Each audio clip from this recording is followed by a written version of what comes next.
Hey YouTube, Untamed here. Today I want to talk about how the upcoming presidential election here in the United States will impact the automotive industry moving forward. Specifically speaking, I want to talk through how we foresee it impacting the new and used vehicle market come next year after the election.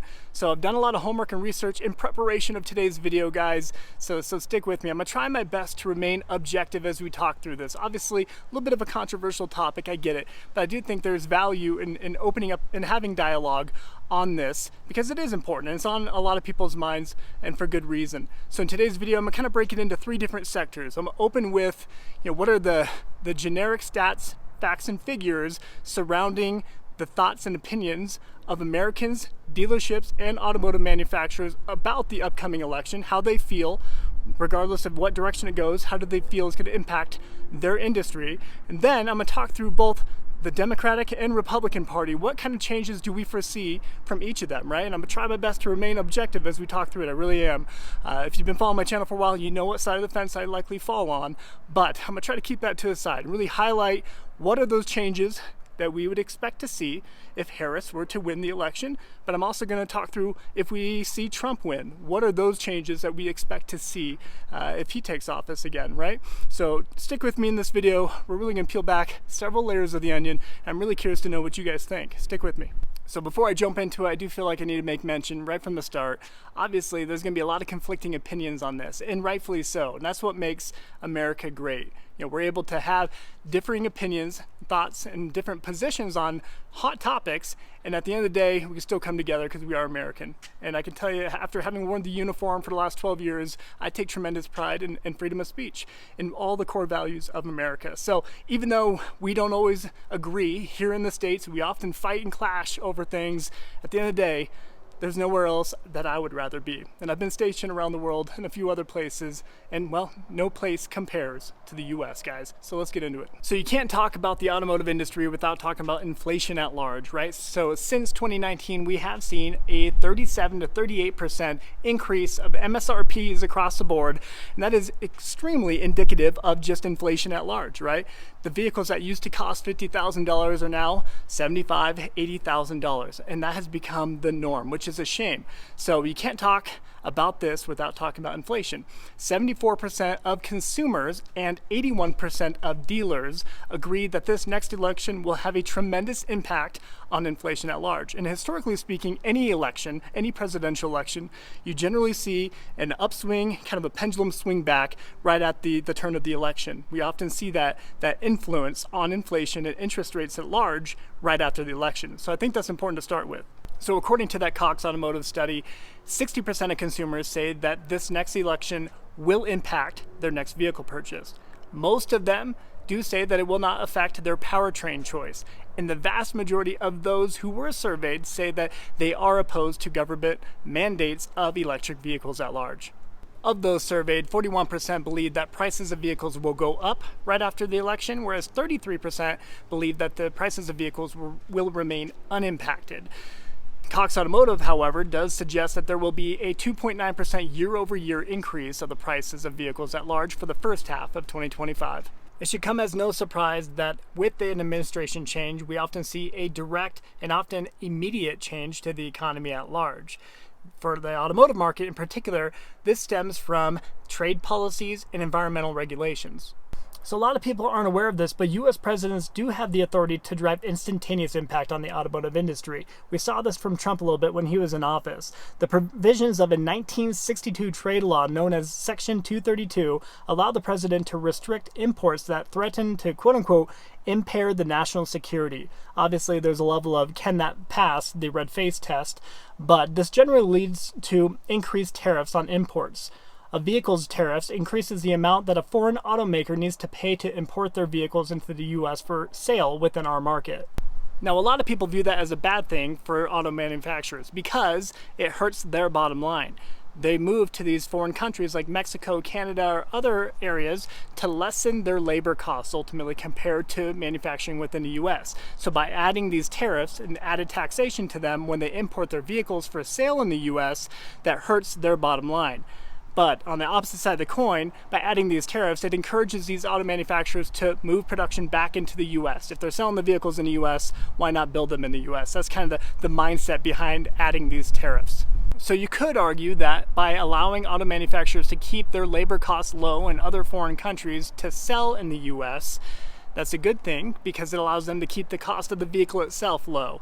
However, it does not stimulate internal economic growth for American jobs and employment at large by doing that. So it's definitely a catch-22 to some degree, because if they bring it to the US and now they're paying more for labor cost and production cost, that could ultimately impact the overall cost of the vehicle itself. So it is a bit of a catch-22, and it really is a balancing act to some degree. When Trump was president last, he tried working with European auto manufacturers to have them match the tariff amounts, the taxation amounts on the vehicles going out compared to the American vehicles going in over there, the ones that we were exporting there. However, they didn't show much interest back then because many of the larger SUVs, pickup trucks that we have here in America that are popular here in America, they just don't fly with the European lifestyle. So they weren't able to come to a better agreement back then. But it's still likely something that Trump would likely pursue if he were to take office again. So let's talk through what it would look like if Harris were to assume the office moving forward. So historically speaking, Democrats have a pretty strong track record when it comes to supporting environmental initiatives at large. And in alignment with this, for the automotive sector, they're often advancing technology and investing a lot of money in advancing technology to create more EVs, more hybrid options, more options that are just more eco-friendly at large. And they incentivize auto manufacturers to do so. We got a May feature. Say hi. Crushed it. A Democrat in office would mean increased funding for EVs in general, but not just EVs, but EV infrastructure, meaning that they're going to enhance and expand the charging networks across the United States to promote more people to make that switch to EVs and really alleviate that range anxiety that we see from a lot of people right now in this segment. Now, Harris has emphasized the importance of supporting electric vehicle production and adoption. Her administration would likely push for stricter fuel economy standards and offer substantial incentives for EV production. This includes expanding the nearly $1.1 billion in grants plan for General Motors and Stellantis to convert existing plants for EV and component production. A part of the Harris administration push would likely to be increasing the incentivized rates and government subsidies to bring those prices down, though, again making them a little bit more accessible to the American public. So beyond trying to expand the charging networks for electric vehicles across the nation to alleviate that range anxiety that we see from a lot of people, they would want to advance the technology to lessen the charging times, because that is a big part of the problem right now.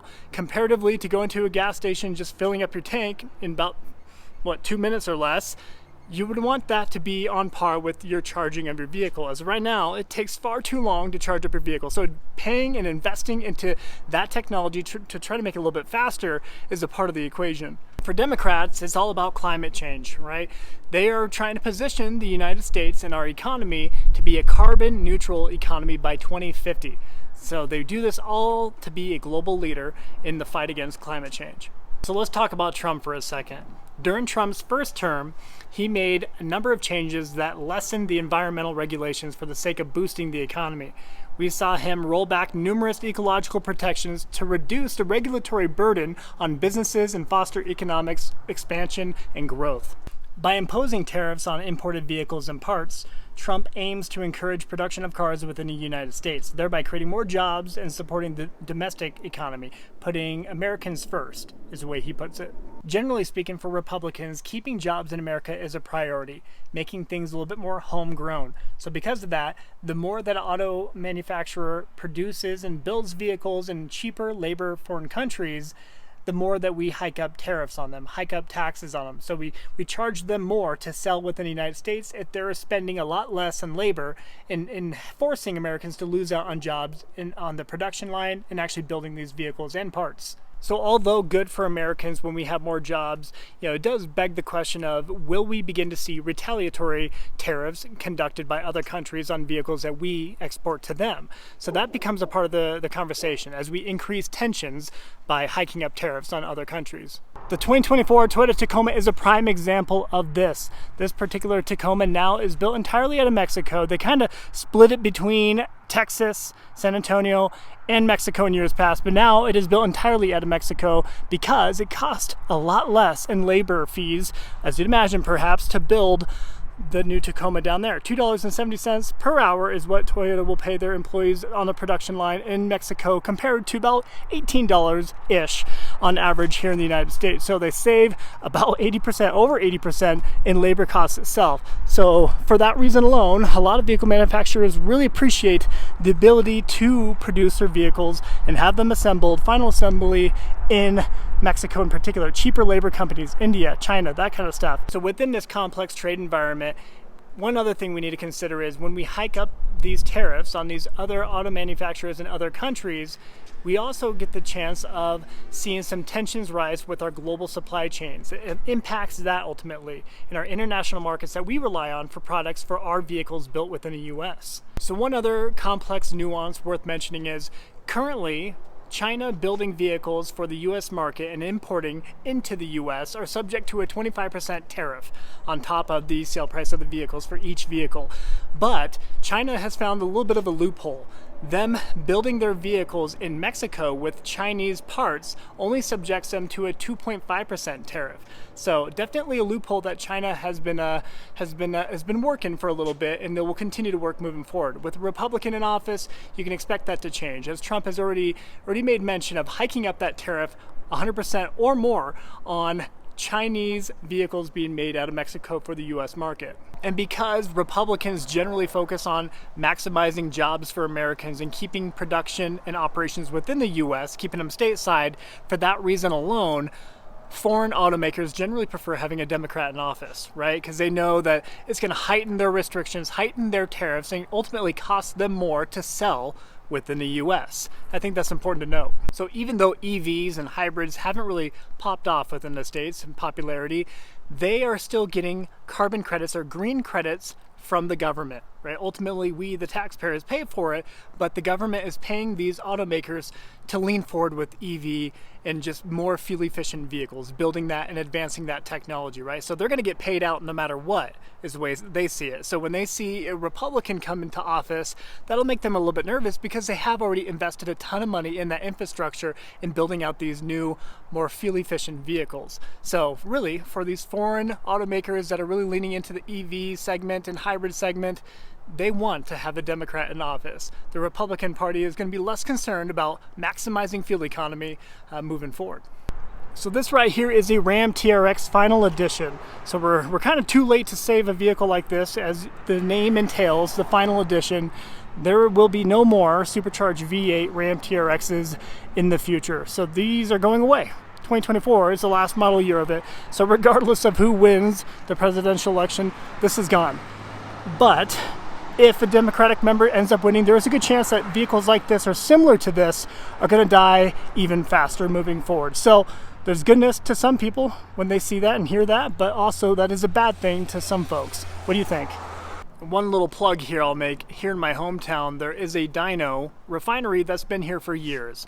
They have since laid off over 170 employees because they made a shift to be more green, more eco-friendly, producing more eco-diesel options coming out of here.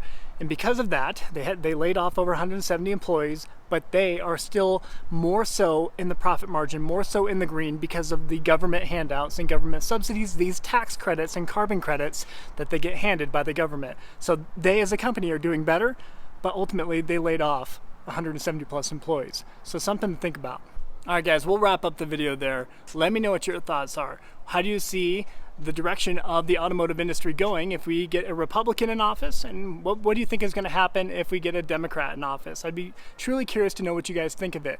Obviously, this is always a touchy subject for people to talk through and think about, and I get that, but I think it's an important one to voice, right? So let me know what your thoughts are. Obviously, in this video, we just scratched the surface. These are just wave top details that we talked through for each party and what could be for the automotive industry moving forward. So as always, guys, I sincerely appreciate you taking the time to watch. If you found any kind of value in this type of content, please let me know. Yeah, I've mentioned it before. I do thoroughly enjoy this kind of stuff. You know, this is a passion of mine. You know, it aligns with my personal education. I have a doctorate in organizational psychology. This is the stuff that I like talking about. So if you like hearing about it, please let me know. And again, thanks for watching. Till next time.